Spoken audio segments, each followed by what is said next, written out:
Assalamualaikum warahmatullahi wabarakatuh. Halo adik-adik semuanya. Perkenalkan, nama kakak Kak Aya. Di sini kakak akan berbagi kisah yang sangat menarik. Dalam video ini kakak akan berkisah tentang seekor hewan kecil. Apakah adik-adik tahu hewan kecil itu apa? Ya, hewan kecil di sini adalah seekor laba-laba. Ternyata meskipun dia sekecil itu, laba-laba memiliki jasa yang sangat besar.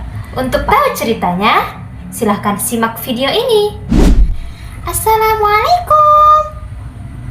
Aku merupakan laba-laba kecil penghuni gua. Meskipun badanku kecil, aku telah berjasa menyelamatkan Rasulullah dan sahabatnya loh. Kisah ini bermula ketika Rasulullah dan para sahabatnya harus berhijrah dari Mekah ke Madinah. Beberapa sahabat telah sampai di Madinah, namun Rasulullah dan Abu Bakar masih tertinggal di belakang. Rasulullah dan para sahabatnya terpaksa hijrah ke Madinah karena menghindari kekejaman dari kaum kafir Quraisy. Meskipun kakek Rasulullah merupakan orang yang terpandang, namun hal itu juga tidak mengurangi niat jahat mereka. Setiap saat mereka akan selalu memiliki cara untuk terus mencelakakan Rasulullah. Kaum kafir Quraisy begitu gigih mengejar Rasulullah. Hingga kini Rasulullah pun terpisah dari para rombongannya.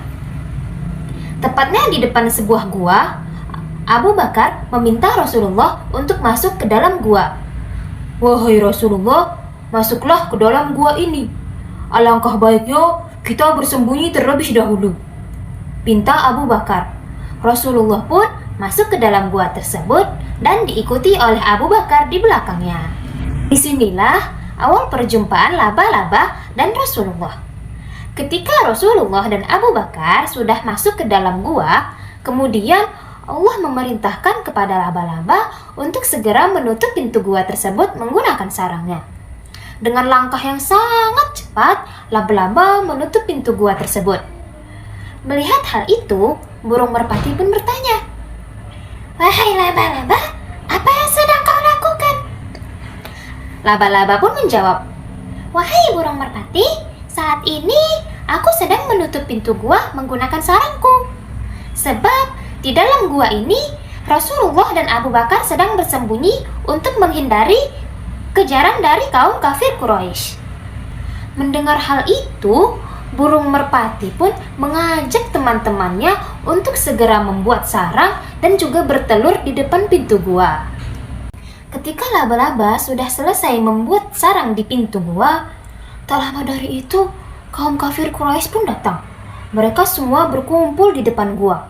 Semua rumput-rumput dibabat dengan habis tanpa menyisakan satu pun untuk tempat bersembunyi.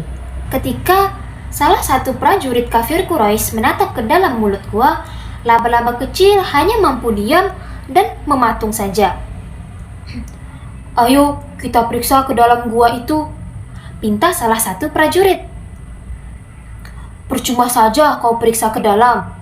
Jika memang Rasulullah dan Abu Bakar ada di dalam gua itu, tentu saja sarang laba-laba itu sudah rusak. Dan sarang burung merpati ini tidak akan ada di sini," sahut para prajurit lainnya. Tidak lama dari itu, para prajurit kafir Quraisy pun akhirnya pergi meninggalkan gua. Sehingga Rasulullah dan Abu Bakar pun lolos dari kejaran para kaum kafir Quraisy dan melanjutkan perjalanan ke Madinah hingga mereka selamat sampai di tujuan. Nah, gimana nih adik-adik ceritanya? Semoga dapat dipahami dengan baik ya, dan menambah pengetahuan kita tentang kisah Nabi yang paling mulia, yaitu Nabi Muhammad SAW. Baik, sekian dari kakak ya. Semoga dapat dimengerti. Wassalamualaikum warahmatullahi wabarakatuh. Dadah.